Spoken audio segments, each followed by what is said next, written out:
Alrighty. Hello, everyone. Thank you for joining us. My name's Lex. I'm here to represent Epifan and to moderate today's discussion. Today, we're going to talk about where campus video goes next. A lot of institutions have already invested in classroom video and capture infrastructure, but if you've been in or around higher ed, you know that's just half the battle. So today we're going to talk about the other half, optimization, ROI, and adoption for systems we've tirelessly designed and put into place. Our latest higher ed survey suggests that budgets do help equip more rooms, but doesn't always translate into recorded learning. So whether you're coming from a local community college or a large university, I hope you'll be able to walk away with some solid ideas of how you can move the needle where you are. Here, as our experts, we have Ryan Gray from Yavapai College, Dustin Myers from John A. Logan, and BC Hatchett from Vanderbilt. We also have Marta in the chat who's going to drop some polls throughout our conversation. So keep an eye out for those and feel free to drop a question at any time. Okay, you ready? Let's dive in. First, we're going to kick off Dustin and BC so we can start with Ryan. Okay, we've already kicked them off. Okay, They're out of here. perfect. Go on. Perfect, Ryan, it's you. So you're here to give a perspective on local community colleges. Over the years, higher ed community has already covered how to grow and refresh tech across campuses. But today, I want to talk to you about using your new technology to its fullest potential, aka optimization. So, how do you think AI is changing the way you think about lecture capture on campus? Yeah, I think a couple things on that. And I appreciate the question. Thank you for letting me be here. The funny part about the question is, when people say AI these days, that could mean a ton of different things, right? That can mean things generative or agentic or whatever. I think what we have to acknowledge is it just means that there's a whole other level of dynamism available in dealing with a whole lot of information or a whole lot of data. So, in our worlds, especially when it comes to video, a couple things. One is like many community colleges post COVID and universities as well, so much of our classes, so much of our teaching is moved online that was in person at an even higher rate, especially those gen ed classes. We're not English 101 in-person sections aren't as prevalent. But that's given us a really cool opportunity as the need for that kind of standard old school classroom has shrunk. It's given opportunities to build lab spaces and hands-on learning and experiential learning spaces. And ironically, they go in with more technology, not less. But when you're talking about capturing video in spaces where hopefully there are collaborative things taking place, where there are discussions taking place, not just a lecture where you've got hands-on activities. It means your capture just has to be more dynamic. You've got to be thinking about multiple angles, how you're picking up sound, and in particular, how can all that happen with an instructor or students never having to think about it, never having to worry about it. They don't have to turn it on, they don't have to start it, they don't have to do anything. It's going to happen anyway. So when AI tools are helpful in that, but what they're really helpful for is now that if you can get to a place where you're truly capturing what's happening in your rooms every day, you have a ton of information now that has come from your students and your instructors to build the capability for tutoring or other services that are built on your institution's information.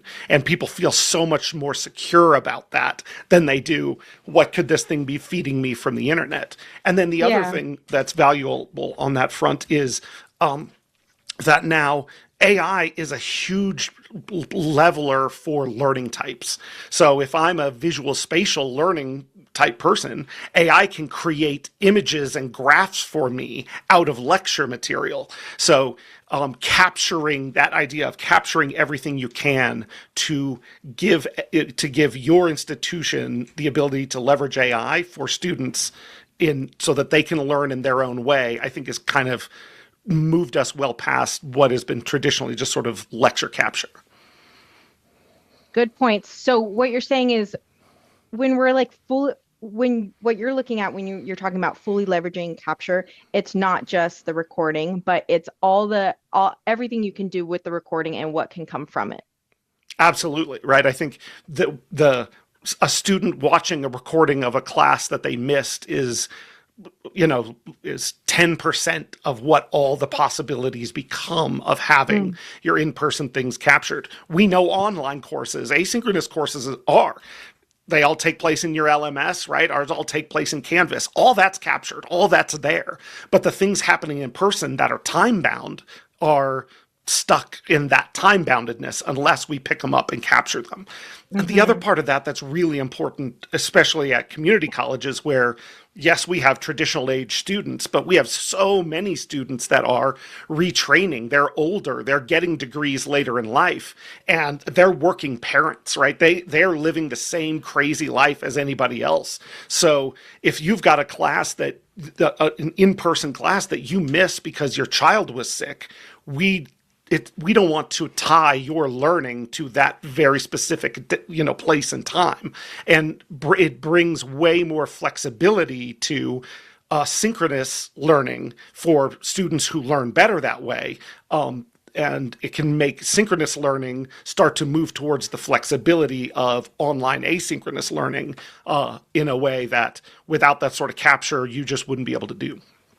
Right. I feel like we've moved into a new age of education where capture and recycling that content and offering that ability to learn from anywhere at any time isn't just a plus, it's almost a must at this point, especially with the younger generations coming in, having used technology their whole lives. It's just that much more important. Um, I actually know you've been doing some pretty cool projects at Yavapai lately. So I was wondering if you could show us one of those spaces that you've kind of mastered that automated capture workflow and what that looks like. I love that you use the word mastered. Like, Yeah, yes, we have it all figured out. you do. We do not. But what we're willing to do is experiment. What we're willing to do is try and take different technologies and not worry about exactly what they were designed to do, but maybe what can they do and how can they work together in different ways.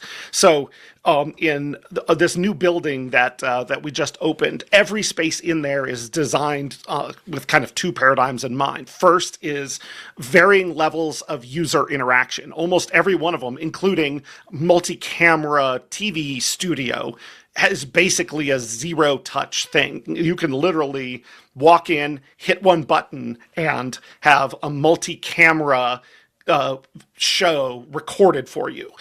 Also, if you want to get involved in shots and this and different microphones, you can, but you don't have to. And so, even from studios to larger presentation rooms or sort of large classrooms that are in there, you have that same opportunity to have the technology that we have now with multi-lobe microphones. We know exactly where speakers are in the room. You leverage that to make sure cameras are generally getting the area and then maybe even getting right down on a person in the audience.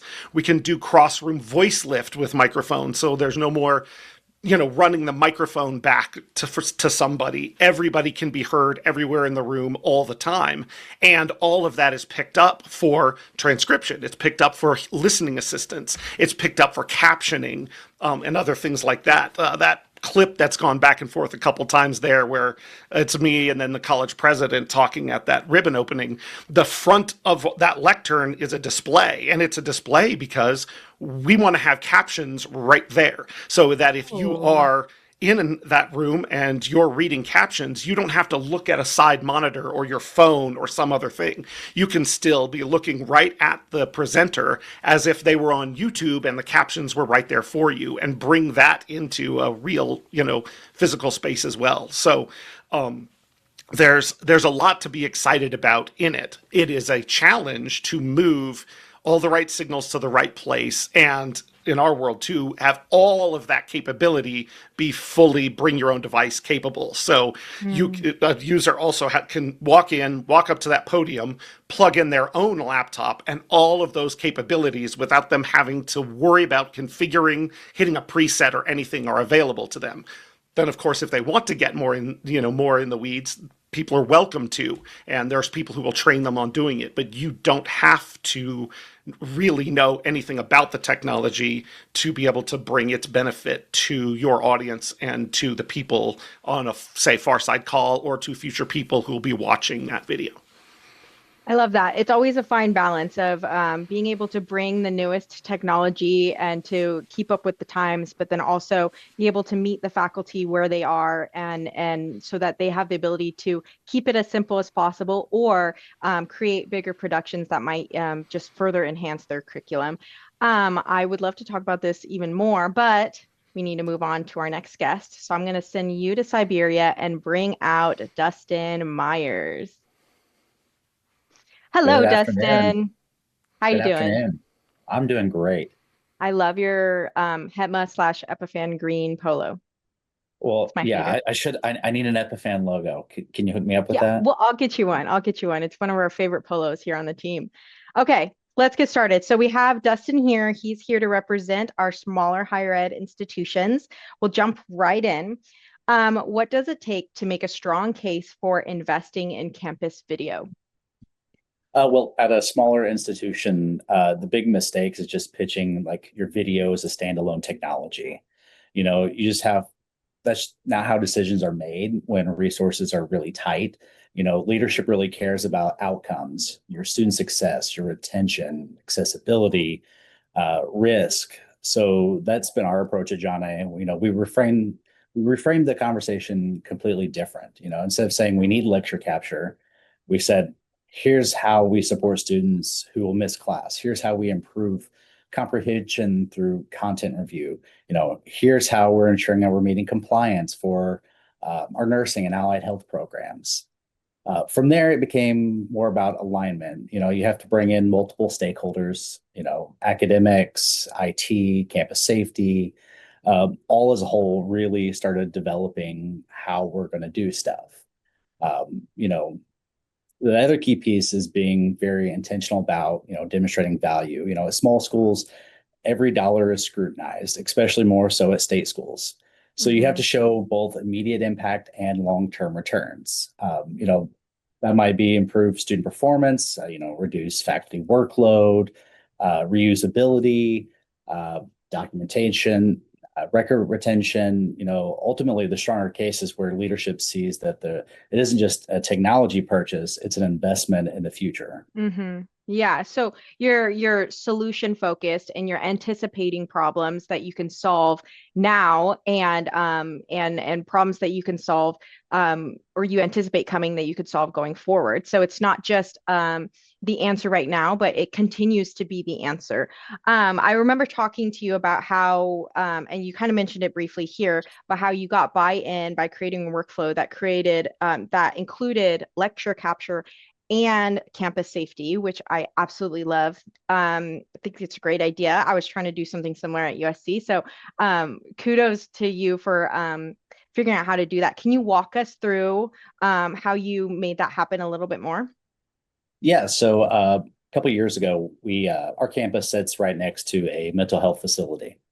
And a couple of years ago, that facility had a active shooter situation, and we realized here at the campus that we had a lot of gaps. Let's say, uh, you know, uh, so we started taking a look at what systems we have, and also where do we want to be.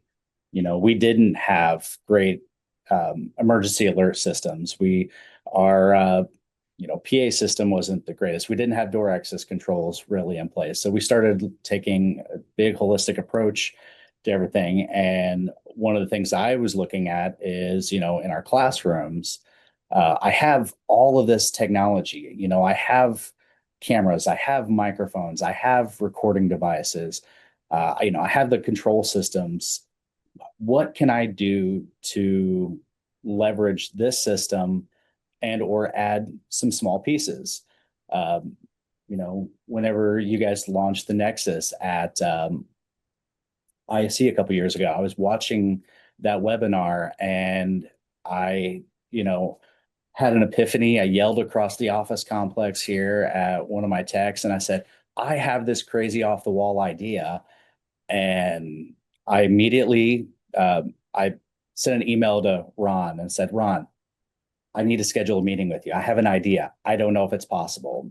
Jumped on a call the next week, and we started looking at how I could take my control system, set up an emergency alert system. I have an API integration with what the campus was already using for alerting the desktops. Now there's a panic button that our faculty or anybody that goes into space can hit this panic button on our touch panels. It sends an alert to campus police. It sends a live video feed to campus police, so they know what they're getting into before they even arrive to the classroom.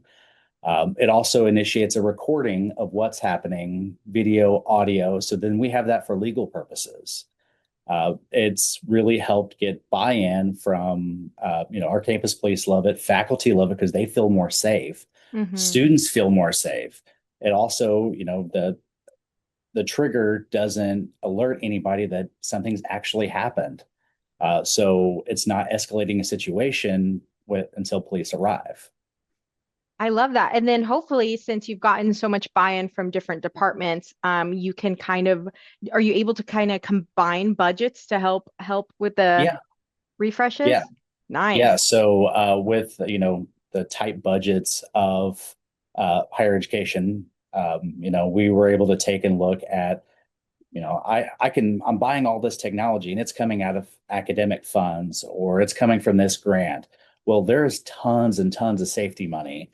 And working with our campus police, we're able to now take half of the technology we're putting in the classrooms. So our cameras, the microphones, the lecture capture, the control systems, all of those pieces that we're buying, we're now able to do a 50-50 split on budgeting source. So that way, because it's used for safety, it's used for academic support. Yeah.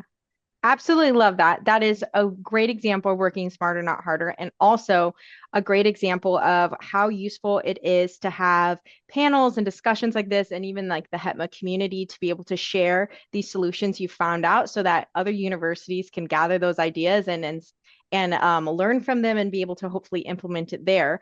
Budgeting, I know, is always a huge issue for any university, no matter the size. So if you were to just kind of tie that all into a bow and you were to talk about leveraging video when the budgets are tight and then everything you have to present or every investment has to do more than one job, do you have any advice for AV managers in your position on how to get things approved and how to get projects kind of like when you did forward, how to present those ideas? The big thing is stop thinking of everything in terms of the single-use system. You got to start thinking of it as an ecosystem. Every piece has to be deployed for multiple use cases. You should be designed for flexibility from day one. Start taking advantage of all the stuff that you have in place, meeting with other departments and figuring out what their dream goals are, and then how all that stuff can be tied together. You got to stop thinking, like I said, stop thinking about it as a single use item. Yeah. And stop thinking about what I'm hearing from you is not just thinking of the classroom as a technical ecosystem, but also the ecosystem of, the different departments on campus and how you guys can all work together towards the same common goals, and being able to reach out to the other departments and talk to them and understand what they want makes it that much easier to get all on the same page and hopefully get those budgets approved. Awesome. Absolutely. Thank you. All about alignment. Perfect. Thank you so much, Dustin. You can go back to Siberia and we'll bring on BC. Okay, VC, hello. Hey there, Lex. How's it going? So good, so good. I'm so glad you're here. You are last, but certainly not least before the panel. So you're here to represent our large universities where there may be a little bit more room in their budgets for classroom technology, but that doesn't always equal adoption. So in rooms that have the supporting technology already in place, why is it at times that it's still a struggle to get faculty to use the video capture as a regular part of their curriculum? So a lot of it, I think it's, and first of all, thanks for having me on here. I really appreciate the opportunity today. But to go to your question, a lot of it has to do just with their pedagogy, trying to get that buy-in, right? Like our faculty are subject matter experts at some of the most complex fields there are. They are also practitioners in addition to educators. So trying to get them to realize, not necessarily realize, but see the value of, hey, you can record your lesson and give that benefit to your students as they're starting to review that material in time for exams or just to kind of reinforce their learning. So kind of really giving them use cases will help bolster that argument. But again, these folks are operating at a very high level and they kind of are already practitioners and trying to insert something new into their workflow always can be a challenge. Yeah, yeah, especially, they've spent so many years, getting their doctorate and developing their curriculum. And sometimes for faculty who've been tenured or been there for a while, adding just one more step can be pretty daunting, especially if it's technology that they're not familiar with. Mhm. But I want your opinion. And chat, please chime in your thoughts too. Go ahead and add it to the chat. But what is harder to solve, technical deployment or faculty adoption?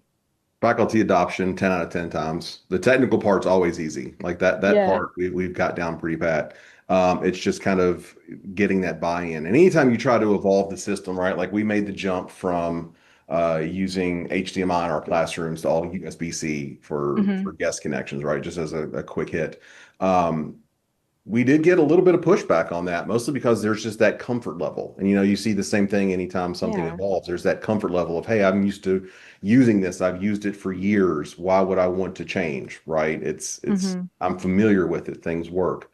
Um, so just doing those, I would recommend doing incremental changes and also realize that there is a shared governance between IT and faculty. So engage your faculty, your faculty colleagues. There are multiple ways to do it. Go to departments, go to dean's councils, go to faculty senate meetings, and just kind of work with them and let them know that, hey, we're here for you. We're trying to push the ball forward, so to speak, but we also want to make sure that we're not being cumbersome in the classroom with what we're offering the faculty to deliver instruction. Yeah, and it's nice to find those few faculty that can be kind of your evangelists Hmm. and be one of the team that that can communicate to the other faculty that like, wait, this is actually really cool. It really brought my curriculum from this level all the way up to this, and this is how much we could do now compared to before. Yeah, So absolutely. Absolutely. If you can find some faculty evangelists, like that's whenever we've rolled out changes or tried a new strategy, when we've gotten a couple of faculty members on board, it eases that adoption, right? Because it's coming from one of their peers. Like yeah. they kind of know what challenges each other go through. So whenever they see someone that's a faculty member doing this, it shows already that, hey, there is some applicability here. I can make this work. Do you often bring those faculty in while you're kind of installing the technology or before you fully release it out to the rest of the campus to like test it on them? We have conversations with them. We Okay, do have a sandbox classroom, but it is very much a sandbox. It's not really meant for end users to come in and sure. play with. But we will talk with some faculty members and say, hey, here's what we're doing in this building in this room. Would you check it out? Kind of give us some notes. Let us know what's Yeah. working, what's not. Okay. So in a world where we're all battling the faculty buy-in issue, what techniques and strategies are your favorite? Like if you had to pick one to give somebody advice, if you had to pick one, what would you start with? Um, Open communication, come into the conversation realizing that, yes, you're the technologist. Yes, you're the one that probably put in the hours of design. But at the same time, these are the folks that it's designed for, and they're the end users. They're the ones that are going to be utilizing this on a daily basis. So they're the ones that ultimately will decide if it's a success or not. We can turn the system on and everything routes and everything looks good. But if they come in and they hate the way that it works or they hate a specific feature, then guess what? The project's a failure, even though it's a success on the technical front. Gotcha. So the name of the game here is being able to bring in new technology and not make it super new and like shocking. I'd Like say it kind of I would like say roll them in. I would say cumbersome. Don't make it cumbersome. Don't, Cumbersome. Okay. that's why we kind of preach iterative changes whenever possible. Don't Right. don't make don't make radical changes. I love that. Okay, perfect. Thank you, BC. Now let's Anything. bring back Ryan and Dustin for the panel portion of the discussion. Chat, this is a great time for you to chime in and drop those comments and questions. And I'll try to get to those, try to look at all the different places I need to look for the questions. But first, I want to start with a fun one. Everyone's on board. Okay, I see everyone now. Okay, true or false? Higher ed AV has successfully moved from expansion into optimization of classroom technology.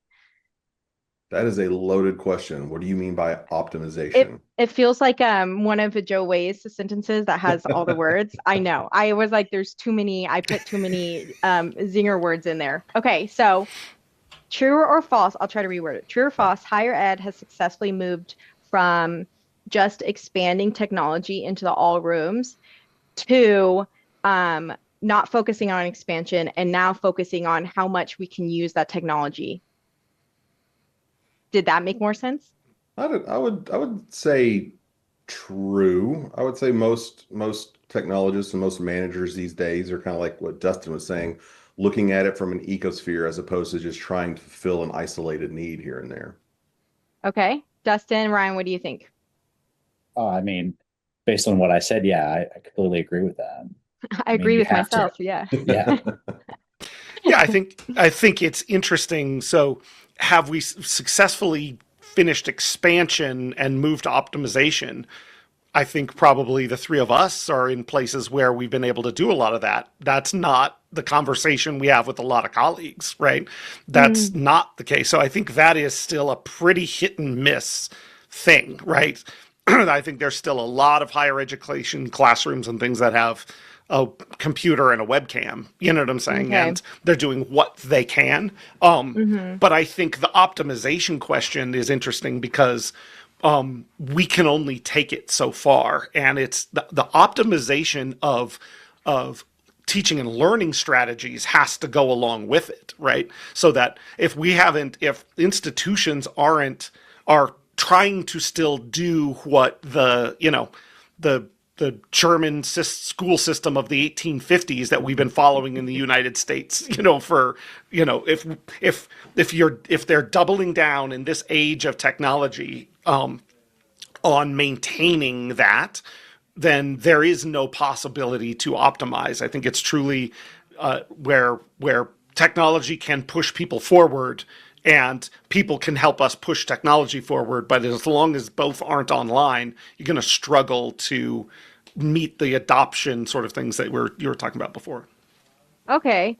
I feel like from what I'm hearing from you guys and then my time at universities beforehand, it kind of also feels like I kind of felt like I kind of gave a trick question because it's one of those things where it's like you have new technology or you have new things put into space or put into regulation. Like right now, I know that capturing or captions is a huge thing. So you have to put in new technology, but then once you put that in, you're trying to optimize that, but then new technology comes back in. So it's all this like giant cyclical thing. And every university, depending on if the CIO at that time is early for adoption versus late for adoption or budgets or anything like that, it really just has so many things that come into play that it could be at any point and it could revert back to optimization or expansion, then to optimization, and it just kind of goes. Do we agree with that? Yeah. Yeah, I mean, that's a pretty standard iterative cycle for higher ed across the board. I think our people understand that, right? They're doing, program review at certain cycles for each of their academic programs. So thinking about technology advancement in the same way is a way to talk about it on higher education campuses. But it really it's where you can see the difference when, say, the CIO or technology professionals have a seat at the table in the direction of overall teaching and learning versus where they're seen as the people who will get the technology we tell them to, or something like that, where that cycle can be iterative as long as everybody that helps propel it forward has a seat at the table. And that's a leadership thing, not necessarily just an availability of funds or other resources. Good point. So, Dustin, we'll start with you on this next one, and then you guys can all chime in. What do you think is the cause of the gap between the equipped rooms where the technology is fully utilized versus those that aren't used to its fullest potential? Uh, Education. I mean, really, we have like at our institution, we have a lot of faculty that may be resistant to adopting all the new stuff. Most time it's due to the lack of training that they've been given on this stuff. That's one of the things that I've been working on here is doing faculty kickoff trainings. We just recently got a instructional designer who's really helping out with that too. So I know for our case, the adoption rate on technology is pretty much directly related to the training and the empowerment that they have to use that technology. I love that. What kind of training, when you're doing your training, is it in-person training? Do you offer it online? How does that work for your school? So we've been doing both. Most of it has been in person. We found that sometimes are better than others. Before the semester starts, it's great to get all the faculty into a room to do some training.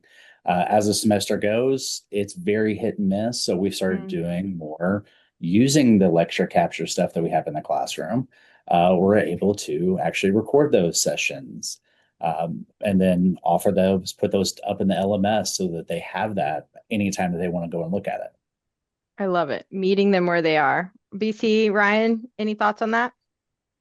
Yeah, I think it goes back to, just base level pedagogy, right? Like what school's teaching what. Like we could put every bell and whistle possible into a math department's classroom, but at the end of the day, they just want a chalkboard and chalk. And yes, they do want chalkboard and chalk. And the brand of chalk also really matters. Same thing goes like in our music classrooms. You don't want to put a mono system in there. You want to have some very high quality stereo speakers. So it's you can have your base level sets, but also be conscious that, every school, every department, every program is going to have specific needs. And, kind of back to the optimization, you want to optimize those rooms for the audience that's going to be using them. Yeah, I think the kind of combining both of what they said, distancing on training is key. For on our experience, kind of the difference between stuff being there and not being used and being used to its fullest potential is a little more of helping our academic colleagues understand the why, not just what this room can do, but why using it is important. So, not to repeat back a couple things I said before, but, giving them, that perspective of the working adult student who's missing class and doesn't want to. And when they see that as that student, isn't reliable or just doesn't want to do the work versus that's a student that I'm here to help advance and meet them where they are. And so the showing how the technology we've built in is aligned to the mission of the college. It's aligned to our strategic plan. It is aligned to the things that are our values. In fact, we're trying to hand you a pretty easy way to show how you are succeeding in meeting those values. And then you see things change. And of course, using student voice and using the voice of high adopters instead of just our own is usually benefits a ton as well. Okay, perfect. So, based on our higher ed survey that we recently did, there was an interesting piece of data we gathered. So according to our survey, faculty adoption and ease of use combine into a barrier just as large as budgeting. Would you agree with that data? What are your thoughts on that? Not surprising. Absolutely. Not surprising at all. No. Not surprising at all. Okay.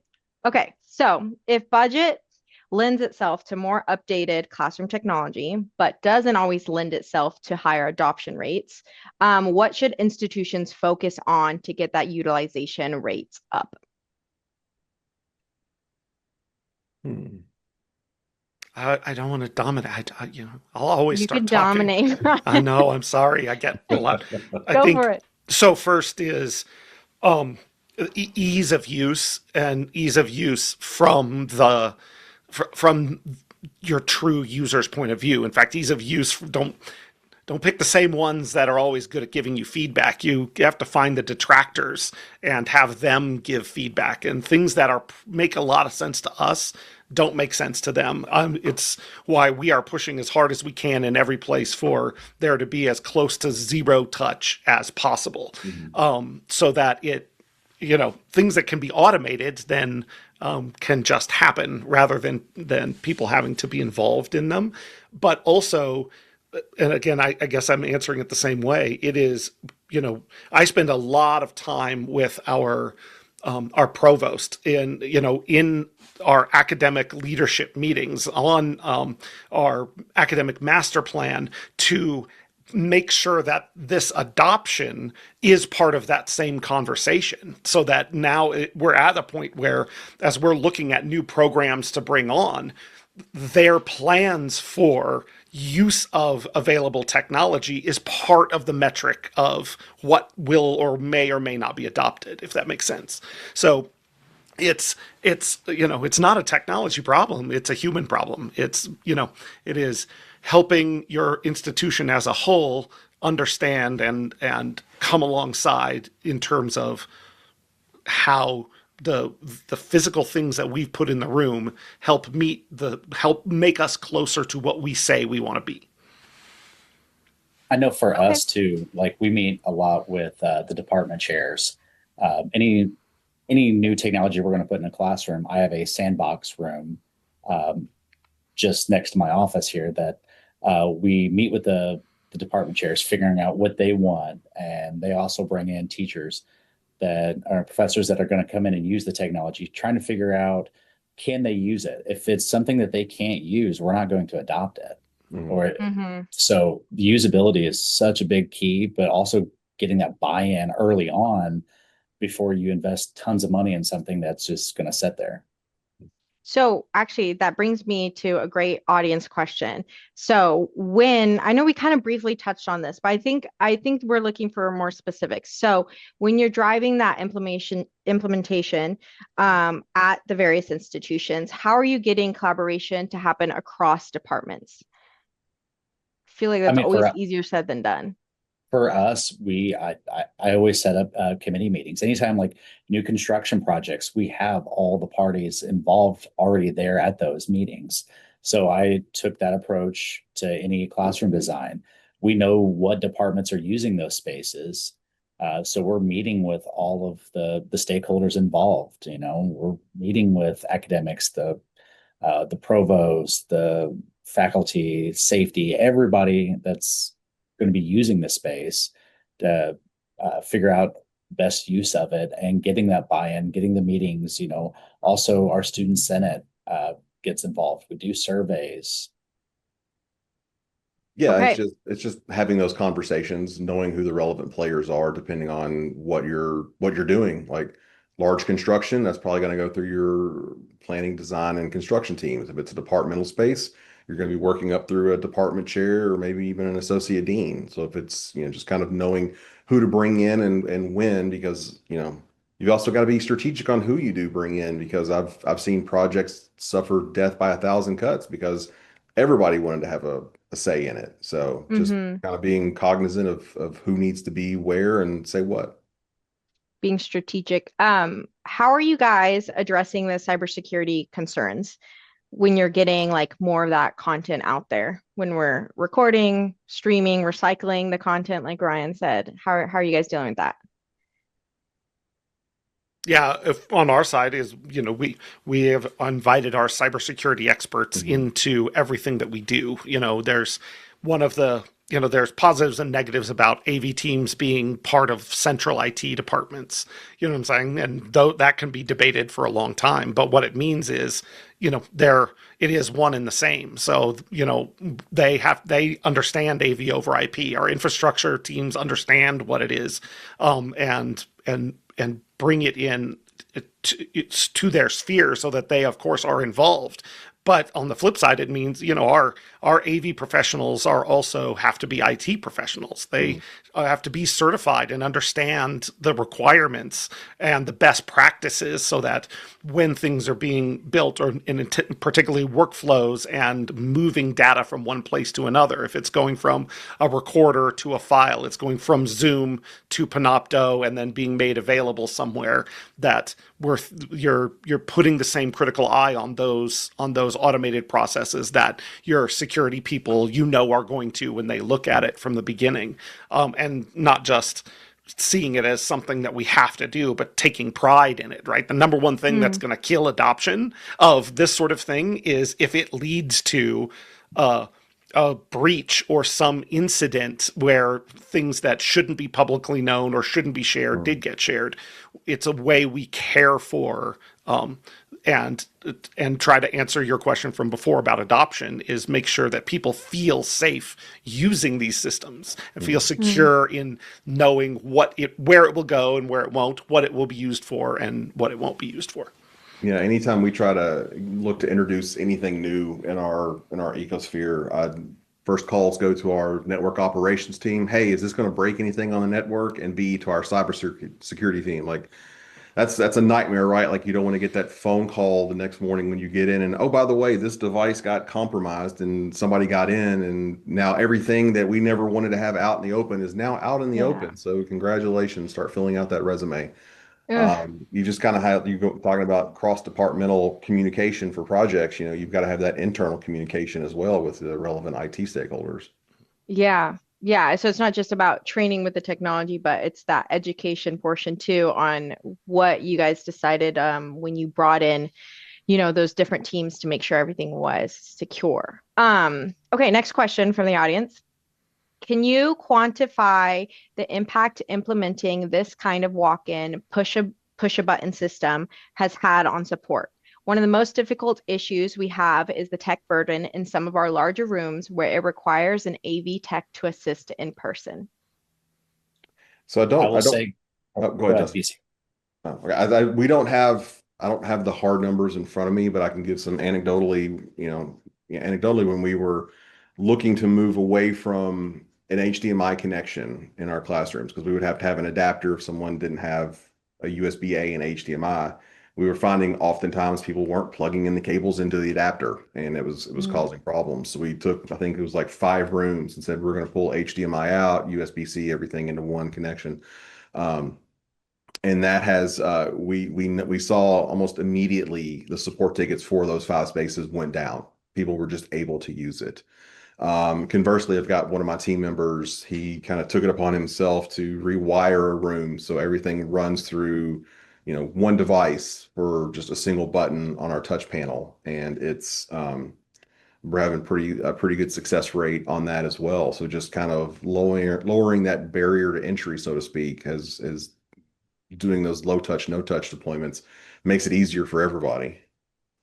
So when you're talking about wiring those rooms, and then how you guys also mentioned adjusting and adapting the technology based on departmental needs, how are you standardizing systems on campus? One of the comments in the chat talks about how they have an issue. Their issue is that no one can agree on what standard is per department. And then when it comes to support, they're stretched thin because each room functions super differently. So what's that balance between creating technology for those specific departments and use cases, and then also having a standard that can be supported? So we just the way that we approach it is we standardized on not specific pieces of equipment, but just on baselines. So we know that if it's going to be control, it's all going to go through one piece of control hardware or software. If it's going to be, you're going to have a touch integration for control, it's going to have this specific manufacturer's control panel, and it's also going to look this specific way. So everything is aligned across the enterprise. It's those extra things that are bolt-ons. You can do that pretty easily if just your core remains the same across the enterprise. Yeah, we've standardized on the user experience versus actually what's under the hood. Okay. Yeah. And I think what we've done in it is kind of a combo of both of those things. So first is, we have 2 Crestron certified programmers at our school. We write all our code, and it's built on the same code base, so that it's high, so that our support people actually can really know and understand. You're not trying to figure out what's going on under the hood.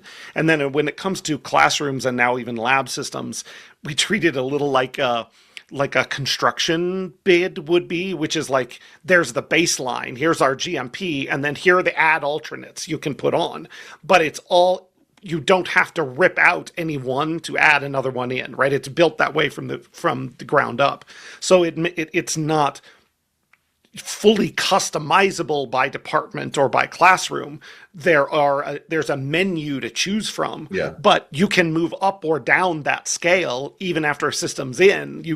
You went in like this and you need more capture capability, or you want more capture capability. Well, here's the additional things that come in, but nothing in the room is sized in a way that you have to change anything else out to add that capability. Yeah, it's kind of like car shopping, right? Like, you're going to get a stock. And then if you want the upgraded sound system, that's extra. If you want this, but every car at least is going to have an engine, a wheel, doors, and a windshield. That's the kind of way that we approach it. Every room is going to have X, Y, and Z, but it's going to be able to take on extra pieces as needed to fulfill those additional pedagogical needs. Yeah. All of you guys are AV managers that have managed to implement new technology that's not been seen at your university before, decently successfully. I think it's successful, but I don't see behind the curtain all the time. But when I would love your input. This is a question from the chat, and I think you guys are the perfect people to answer it. Where do you go to find additional peers to discuss use cases of technology and or case studies on how people have used tech? Well, that's a softball. You know what I'm saying? I'll answer that, because everyone here is highly committed to creating places and spaces for people to do that. So if you're listening, and it doesn't matter if you work in higher ed or not, wherever you are, go to hetma.org, register. The dues are real steep. It's free and always will be. And that online community, there's a ton going on there all the time. There are regional in-person events happening all the time. There are so many places and ways that HETMA's going to try and connect. And then the other one I'll mention right near would be higheredav.com, which is the site for higher ed AV media. And there are articles and podcasts, features, profiles of people and campuses there, and case studies for manufacturers getting posted there every day. We're literally at a point now where every day there's something new to see or hear there. I see Samuel Burton said AV Super Friends. They're okay. All right. If you want to hear people just complain all for the whole time, you can do that. And you can tell them I said that. But those aren't the only places, right? There are other associations. If you're not a member of AVIXA, get to be a member of AVIXA, EDUCAUSE, ETC. There are lots of them out there. But for us, I'm saying, start with hetma.org. It's free. Jump in. Yeah. And then the other thing that just can't be beat, and I know it's not an option for a lot of people, is get to as many other campuses as you can. The more campuses I set foot on, because there's a difference between, seeing something in an article and standing in the room, touching the buttons yourself. We have so much of the way we do things that are borrowed from people and places where we have visited and gone, look how clean that interface is. Look how easy it is for someone to understand. In the world of AV over IP, the options you can give people for routing are crazy, right? How do we keep it usable and flexible? And, good writers borrow from other writers. Great writers steal from them outright. So good programmers do the same thing. But get to as many campuses as you can. Perfect. I love it. Coming from higher ed, I love the HETMA community. I think it's a great resource for anyone in higher ed to be able to go and talk to each other, talk about ideas, talk about issues, problems. The online community is incredible, even better in person. And of course, Higher Ed AV, which partners with HETMA, also has an award show that shows, the higher ed community's favorite pieces of technology, self-plug, Epifan has quite a bit of our products up there. So we love the higher ed community, and we like that they get to say what they want and we get feedback from them. And then we are able to build products that work for your goals and plans. So, okay, last question, and we'll make it kind of a fun multiple choice situation. Hopefully this one goes better than my true or false. What does a successful capture strategy look like in 2026? 1, more updated rooms. 2, more automated workflows. 3, better technology and recording policies. Or 4, better proof of outcomes. Can I say option 5, all of the above? All of the above. Okay. Okay. Are we going with all of the above? Well, so obviously, I would agree, right? All of the above, they would all contribute. All of those things look like success. But I like the inclusion that you said at the end there, which is evidence of outcomes. So that's a key thing for anything. And even, at a rural, semi-rural community college, we do a lot of work on that. So I wish I had a good example on video, but just real quick, there was debate about adopting an online platform for students to be able to do biology, chemistry labs in a browser-based thing versus, kits at home.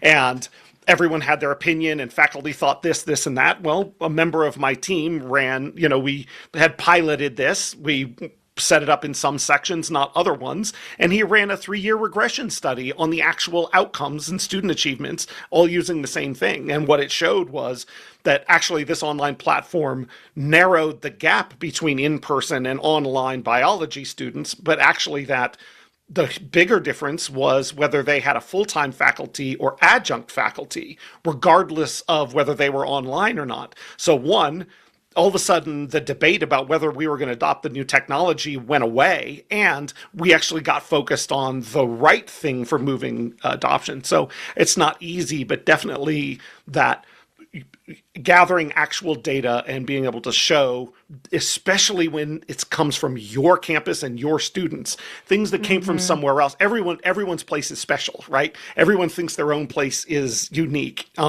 So sometimes information from other it won't land as much if it's not based on your college's experience. Well, yeah. And for us right now, the outcomes, that data is really important for us because we're going through our Higher Learning Commission accreditation. And that's one of the main criterion right now is those outcomes, and getting those metrics for that has been huge for us. Yeah, the numbers don't lie. Your institution has to produce a ton of stuff for Higher Learning Commission or their accreditor, right? You don't have to be a data researcher yourself to do this. Work with your IER, your groups, your people who are already doing it. They already have all that data. It may not be that big a lift, especially if you've got examples of places that are outfitted with X, places that are outfitted with Y, and you want to see the difference. The other thing is you got to be ready for maybe it not to tell the story you want it to tell, and be ready to accept that and figure out what you need to change so that you can follow the data where it leads. Yeah, and how you could pivot and reiterate based on whatever new data that you've gathered. Okay, perfect. Thank you so much, everyone. We're kind of coming up on time, so I'll just leave it there. I'm hoping every one of you, people who listened, can walk away from this with something you could try to implement at your university.